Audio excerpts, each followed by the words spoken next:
hadirin wa rahmatullah. Betulkah kiamat ini telah dekat? Ya. Rasulullah sekali lagi telah menyatakan dalam sebuah hadisnya, bu'istu ana wa sa'aka hatain.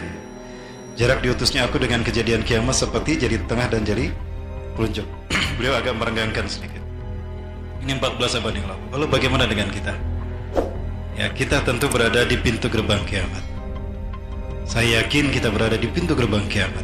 Semua tanda-tanda yang Rasulullah sampaikan tentang kita berada di pintu gerbang kiamat sudah Rasulullah jelaskan dan terbukti hari ini terjadi. Apa saja? Yang pertama, ya, Rasulullah mengatakan dalam hadisnya, baina yaday sa'ah, di pintu gerbang kiamat sini khawati'atan, akan muncul tahun-tahun penuh dengan tipu daya dan tipu muslihat. Indikasi ciri kalau kita berada di pintu gerbang kiamat adalah yukadzabu fihas shadiq, orang-orang yang jujur didustakan, orang-orang yang berkata benar dibohongi. Mereka ditangkap, dipenjara, dipersekusi, dinodai, bahkan dibunuh. Dan sebaliknya, ketika orang yang benar berkata jujur didustakan, dibohongi, maka pendusta pembohong dibenarkan. Ya, masalah itu yang kedua. Dan indikator yang ketiga dari pintu gerbang kiamat telah terbuka adalah wa yu'tamanu fil kha'in. Para pengkhianat diangkat menjadi pemimpin, penguasa, pejabat. Ya. Itu 3 indikator kalau kita berada di pintu gerbang kiamat. Pertanyaannya, dari 3 tanda tadi, mana yang belum terjadi? Orang yang berkata benar, yang berkata jujur didustakan, sudah terjadi? Sudah. Di mana? Para pendusta, para pembohong, para pembual dibenarkan, sudah terjadi? Sudah. Di mana, Mas? Yang ketiga, para pengkhianat diangkat menjadi pemimpin, penguasa satu bangsa, satu kaum, diangkat menjadi pejabat, sudah terjadi? Di mana, Mbak? Insyaallah. Kalau itu semua sudah terjadi, berarti betul kita berada di pintu gerbang kiamat. Yang kedua, Rasul masih mengatakan baina desa, di pintu gerbang kiamat la ayamun, akan muncul hari demi hari. Kalau tadi skalanya tahun, sekarang skalanya hari. Di mana di hari-hari itu pun akan muncul 3 hal. Diangkatnya ilmu, yurfa'u fi'al ilmu, wa yanzilu fi'al jahlu, wa yaksuru fi'al harj. Diangkatnya ilmu dari muka bumi. Allah mengangkat ilmu dari muka bumi adalah dengan diwafatkannya para ulama.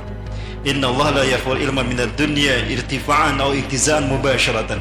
Sesungguhnya Allah tidak mengangkat ilmu dari muka bumi dicabut begitu saja. Lakin Allah yarfa'ul ilma minad dunya biqaddil ulama.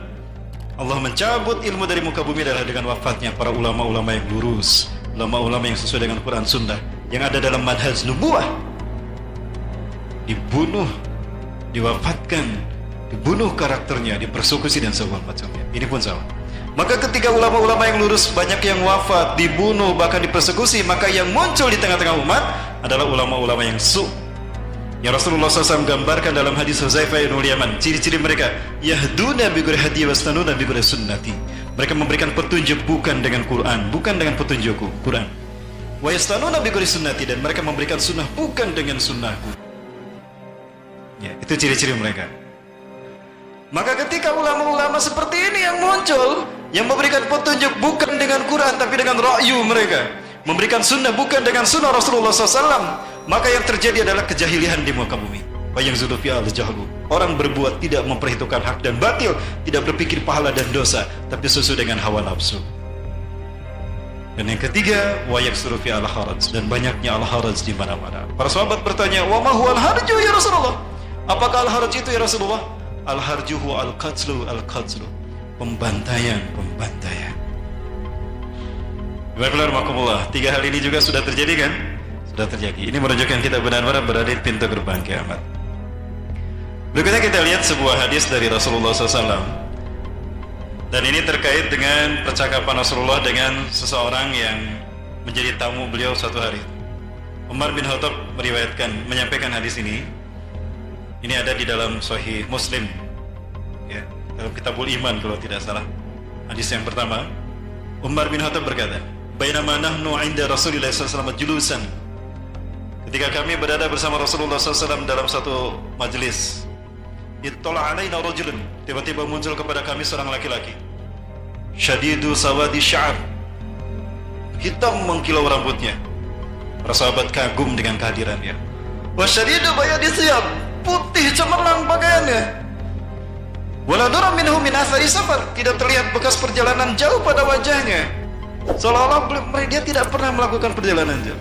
Lalu duduk di hadapan Rasulullah SAW, sila di hadapan Rasulullah, meletakkan kedua lututnya dikenakan dengan kedua lutut Rasulullah SAW. Wa yada'u yadayhi fawqa fazain Nabi, meletakkan kedua telapak tangannya di atas paha Rasulullah SAW. Kemudian dia berkata, ya Rasulullah, akhbirni anil iman. Wahai Rasulullah, beritakan kepadaku apa itu iman. Rasulullah menjawab dengan iman yang rukunnya 6 itu. Antum minabillah wa bi malaikatihi wa bi kutubihi wa bi nabihi wa rasulih wa bil yaumil akhir wa bil qadri khairi wa syarri. Sadaqta, benarlah engkau. Fajibna lahu, kami heran kepadanya. Dia bertanya tapi juga membenarkan. Jangan ngetes ini sama Rasulullah. Nanya kok nggak benerin. Nanya lagi tentang Islam. Akhbirni anil Islam, beritakan padaku tentang apa itu Islam. Dijawab dengan rukun Islam yang 5. Nah, setelah dijawab rukun Islam yang 5 tadi, anta syahada la ilaha illallah wa anna muhammadar rasulullah wa tuqimus salata wa tu'tiyaz zakata wa tasuma ramadan wa tahujjal baita man istata'ta ilaihi sabila. Dijawab begitu, dia berkata lagi, sadaqta, benarlah anda. Makin heran para sahabat, kenapa kok nanya membenarkan? Akhbirni anil ihsan, beritakan padaku apa itu ihsan. Rasulullah menyampaikan, anta'budallah ka'annaka tarah fa in lam takun tarah fa innahu yarak. Kau beribadah kepada Allah selama engkau melihatnya, dan jika engkau tidak melihat Allah, yakini Allah melihatmu. Nah, yang berikutnya nih, beliau bertanya, akhbirni mata taqumus sa'ah, beritakan padaku kapan kiamat terjadi. Saat itu Rasulullah tersenyum. Mal mas'ulu bi'alama minasail, yang ditanya tidak lebih tahu dari yang bertanya. Kita sama-sama nggak tahu, mas bro. Ya, tersenyum dia. Lalu dia berkata lagi, akhbirni an asyratiha, kalau begitu beritakan padaku tentang tanda-tandanya. Nah, Rasulullah menjawab, antalidal ammatu rabbataha. Tanda yang beliau sampaikan pertama kali ketika ditanya orang ini apa tanda kiamat adalah antalidal ammatu rabbataha, seorang budak melahirkan majikannya. Apa maksudnya budak melahirkan majikan? Ada beberapa ulama memberikan takwil terhadap hadis ini, ulama kontemporer. Ada yang mengatakan anak memperlakukan ibu sebagai pembantu. Sudah terjadi belum? Sudah terjadi. Anak yang mau sekolah, mami mana ini bajunya, kok belum diistrika? Istrika dulu ah. Malu dong saya di hadapan teman-teman, masa pakai baju sekolah? Kusut, ibu diperlakukan seperti pembantu. Sudah terjadi? Sudah. Baik. Ada juga menakwilkan budak melahir majikan ini adalah, kita lihat mereka para TKW yang ada di luar negeri, mereka mengandung anak dari majikannya karena mereka dinodai oleh majikannya, sehingga mereka mengandung hamil dari majikannya, maka lahirlah anak-anak majikan dari para budak. Ada juga yang mengatakan demikian, dan ini sudah terjadi. Itu dah yang Rasulullah sebutkan pertama. Kemudian yang berikutnya, wa tara ra'i al-ghanam al-masakin hufatan yaskununa fi uratan yaskununa fi makanin murtafi' wa hum yatatawwaluna fil bunyan hatta 'ala fawqal jabal. Engkau akan melihat para pengembala kambing yang miskin, telanjang kaki, telanjang badan.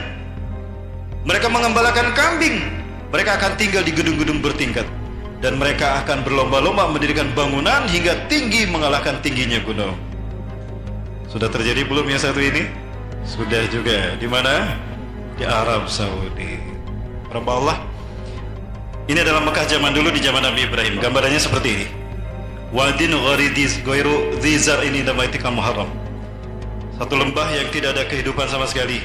Tidak ada seekor rumput pun. Tidak ada air setetes pun. Susah di sana. Inilah lembah Arab dulu, Mekah zaman dulu. Ya. Dan ini gambaran Mekah di zaman Rasulullah SAW. Sudah mulai ada bangunan, sudah mulai ada Ka'bah tinggi, dan gedung-gedung juga sudah ada, namun tidak setinggi apa yang tadi disebutkan Rasulullah SAW di akhir zaman nanti. Dan ini Mekah hari ini, gambaran Mekah yang seperti dijelaskan oleh Rasulullah SAW. Para pengembala kambing yang dulu mereka miskin, telanjang dada, tanpa alas kaki, mereka sekarang tinggal di gedung-gedung bertingkat. Mereka kaya raya. Bahkan mereka berlomba-lomba mendirikan bangunan hingga tinggi mengalahkan tingginya gunung.